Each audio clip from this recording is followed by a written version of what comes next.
February 14th, 1943. Dawn breaks over the dusty Tunisian plains, 0630 hours.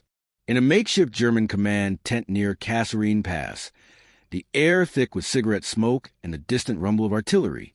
Oberst Hans von Luck, peering through his monocle, chuckles deeply as his adjutant hefts a strange metal tube onto the table, captured from American lines the night before. "What is this, a child's toy?" von Luck scoffs, his voice echoing with derision. The tube, barely 5 feet long, looks flimsy next to the massive 88mm guns of their Tigers. The Amists think they can stop our Panzers with this pipe. Load it up. Let's see if it even fires without blowing up in their faces. Around him, officers erupt in laughter, slapping knees, passing the bazooka like a joke relic. One lieutenant mimics firing it at a map of advancing German armor, exaggerating a tiny pop. They dismiss it outright. Too light, too crude, no match for the thick frontal plate of Panthers or the roaring might of the Wehrmacht's blitzkrieg machines. In their eyes, American infantry are lambs, armed with gadgets from a comic book, while the Reich's engineers craft invincible steel beasts. But cut to the other side of the war. Months earlier, in the humid workshops of Aberdeen Proving Ground, Maryland, 2 unassuming U.S. Army officers, Captain Leslie Skinner and Lieutenant Edward Ewell, huddle over scraps. The year is 1942, and the Allies are desperate. Tanks rule the battlefield. Infantry cower before them. Skinner, eyes narrowed, tinkers with a leftover rocket tube from Dr. Robert Goddard's old designs. What if we strapped this to a soldier's shoulder? Ewell suggests, sketching frantically. They improvise sights from a coat hanger, test fire at a moving M3 tank. Boom! The shaped charge punches through armor like a hot knife through butter. General Gladion Barnes watches, fires it himself. "It sure looks like Bob Burns' bazooka," he quips, naming it after the comedian's goofy horn. Orders flood in, 5,000 units. The M1 Bazooka is born. 54 inches of steel, 18 pounds unloaded, launching M6 rockets at 265 feet per second. Penetration? Up to 3 inches of steel at 150 yards. A game changer for GIs, turning foot soldiers into tank hunters. Yet reliability plagues it. Early rockets fizzle in moisture, batteries fail in transit. Shipped to North Africa for Operation Torch in November 1942, troops get no training. Eisenhower fumes upon learning. In the sands, bazookas misfire, but when they hit, they sting. Germans capture them, laugh, and quietly ship samples home. Von Luck's tent falls silent as a sergeant reports. Her Oberst, "Our scouts say the Amists are rearming squads with these." Dismiss it. Von Luck waves it off, but deep down, a flicker of doubt. What if this toy bites back? The laughter echoes, but the war is about to turn. The hedgerows of hell. June 7th, 1944. Dawn, just past 0600 hours.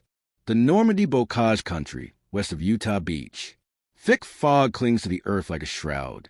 Private First Class Vincent Morelli, 82nd Airborne, crouches in a sunken lane, heart pounding, the weight of a loaded M1 Bazooka pressing against his shoulder. Around him, the hedgerows rise like ancient walls, earth banks topped with tangled thorns, roots, and centuries-old trees. Perfect cover for defenders, deadly traps for attackers. A low rumble grows into a roar.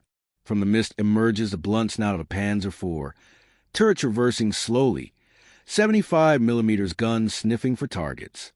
Behind it, another, then a third. German infantry fan out, confident, rifles slung. Morelli's squad leader, Staff Sergeant Harlan Reed, whispers urgently, Wait, now." Morelli rises, kneels. The rocket team works in frantic silence. Loader jams the M6 round into the tube's rear. Electrical leads connect. Safety off. The lead Panzer is 80 yards away. Closing. Morelli sights down the crude iron bars. Breath steady. Finger squeezes. Whoosh. The rocket streaks out, trailing fire and smoke. It slams into the Panzer's side skirt. Detonation. A shaped charge jet of molten metal spears through armor. Secondary explosion. Turret hatches blow open. Flames lick skyward. The German crew bails, screaming, uniforms alight. The 2nd Panzer halts, confused. Its commander pops his hatch. Too late. Another bazooka team, hidden in the opposite hedge, fires. Direct hit on the tracks. Immobilized. German infantry scatter, stunned. Minutes ago, they advanced laughing at reports of American rocket pipes. Now their tanks burn. Across the Cotentin Peninsula, the scene repeats. 101st Airborne at Corentin, 82nd pushing toward St. Miraglise. Paratroopers, scattered on D-Day, regroup into lethal hunting packs. The bazooka, improved now, M1A1 with better sights, reliable batteries, becomes their equalizer. No longer do GIs flee from tanks. They stalk them. In one orchard near St. Lo, a single bazooka gunner, Corporal Lloyd Gross, knocks out 3 Panthers in 20 minutes. Ambush after ambush. Close range. Heart-stopping. German radio chatter turns frantic. Achtung! American or MIT Panzerfaust-Waffen. But it's not their Panzerfaust. It's lighter. Shoulder-fired by one man. Reloaded in seconds. Panzer commanders button up. No more casual hatch-open advances. Crews grow paranoid, scanning every hedge for the telltale flash. Yet the reversal is only beginning. The true test looms months away, in frozen forests where the bazooka will face the Reich's heaviest beasts and prove whether a toy can kill kings. The Frozen Siege. December 19th, 1944. 0500 hours. Bastogne, Belgium. The Ardennes forest is locked in iron frost. Snow drifts waist-deep. The temperature plunges to -10 degrees. American paratroopers of the 101st Airborne, surrounded, outnumbered, low on everything, dig foxholes in frozen earth with bayonets and helmets. The Germans have thrown everything into the Bulge. Panzer columns spearhead the assault. Tigers, King Tigers, Panthers, massive, snarling beasts with 88mm guns that can kill from a mile away. German commanders are confident. Their intelligence reports the Americans have no heavy anti-tank guns inside the perimeter, just rifles, machine guns, and those laughable rocket tubes. At dawn, the first Tigers roll toward the village of Foy. Crews relax. Hatches crack for visibility. They expect another easy breakthrough. Inside Bastogne, Captain James Walker, Company C, 502nd Parachute Infantry Regiment, gathers his bazooka teams in a shattered barn. Breath clouds the air. Hands numb. Remember Normandy, he says quietly. Same game. Let them come close. Then hit them where it hurts. The ground shakes. Trees splinter. A King Tiger emerges from the mist. 88 tons of steel. Frontal armor 8 inches thick, nearly impervious. But the bazooka doesn't need to punch the front. Private First Class John Guzman and his loader, Corporal Mike Ranjo, wait in a ditch 50 yards off the road. Snow camouflages their position. The Tiger rumbles past. Tracks churning ice. Guzman rises. Aims low. Rear side. Fire. The rocket streaks. Impacts just behind the turret ring. Shaped charge erupts. Molten copper jet slices through thinner armor. Ammunition cooks off. The King Tiger erupts in a fireball. Turret blown 10 feet skyward. Another Tiger halts. Turret swinging wildly. A second team, Sergeant Otis McBride, fires from a flank. Track hit. Immobilized. Crew bails into machine gun fire. Across the perimeter, the pattern repeats. Bazookas in cellars. In haylofts. In shell craters. Paratroopers refuse to yield ground. German tankers grow terrified.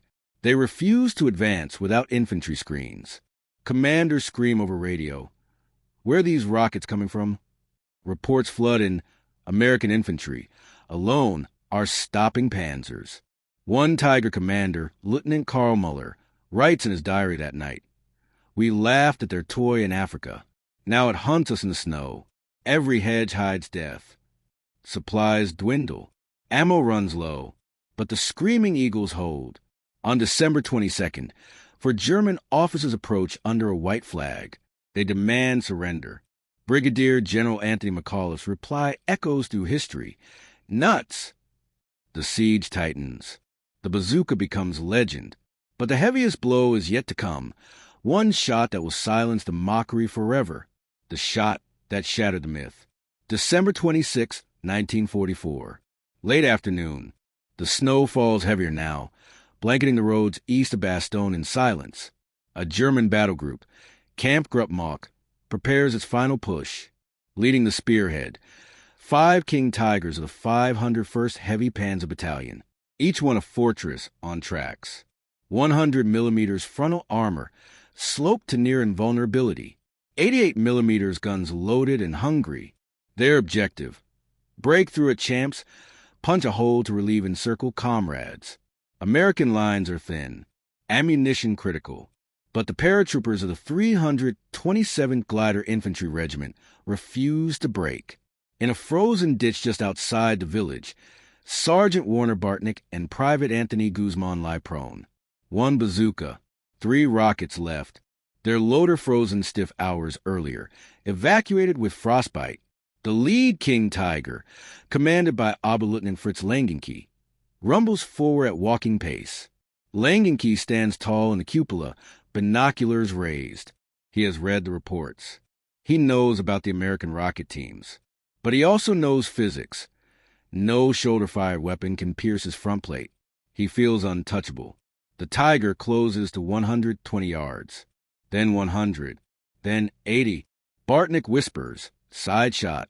Wait for the turn. The road curves slightly. The Tiger traverses its turret toward a distant Sherman wreck, exposing its massive rear flank for seconds. Guzman loads a last improved M6A3 rocket. Better propellant, better fuse. Bartnick rises to one knee. Snow cascades from his helmet. He aims not at the thick rear plate, but precisely at the engine deck grating, where armor is thinnest above the radiator. Fire. The rocket hisses across the snowfield. A perfect arc. Impact. A blinding flash. The shaped charge burns through. Fuel lines rupture. Ammunition racks ignite. The King Tiger erupts in a cataclysmic explosion. The 88-ton monster lifts bodily off its left track before settling in flames. Turret ring shears. The cupola sails 30 feet. Langenke is thrown clear, burning, rolling in snow to extinguish himself. The 4 remaining Tigers halt in shock. Crews stare at the burning hulk of their invincible leader. Radio crackles in panic. Tiger 101 destroyed. By infantry rocket. Impossible. The attack falters. The battle group withdraws under artillery fire. That single shot travels up the chain. To Paper. To Manchefeld. To Model. To Hitler himself. The mockery dies. No longer do German tankers laugh at captured bazookas. No longer do they advance carelessly. Field manuals are rewritten. Skirts added. Tactics changed. The toy has become nightmare. But the war is not over. One final reckoning awaits in the spring, when the hunters become the hunted on open ground. The legacy of the toy. April 1945. The Rhine is behind them.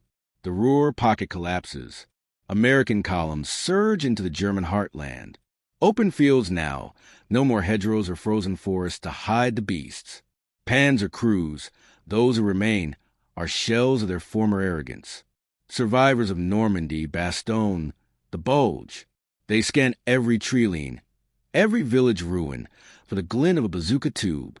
Near the town of Dessau, a column of 6 Panthers attempt a counterattack against the U.S. 2nd Armored Division. Hell on wheels.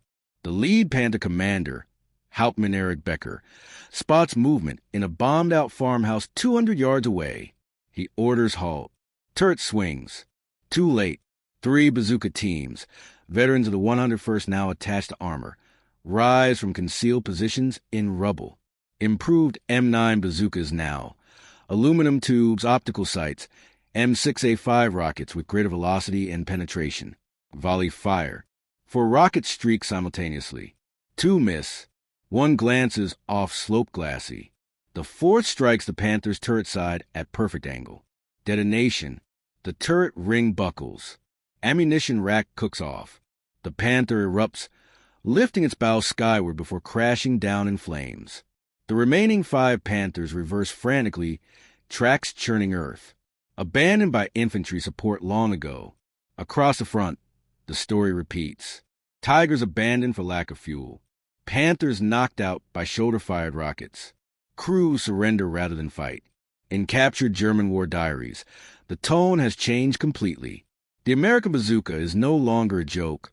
One entry reads, "It has become the great equalizer."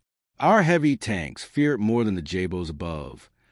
By war's end, over 476,000 bazookas produced. Hundreds of confirmed tank kills. Thousands more probable. The weapon that began as captured laughter in a Tunisian tent ends as one of the icons of Allied victory. Skinner and Ewell, the quiet inventors, receive bronze stars.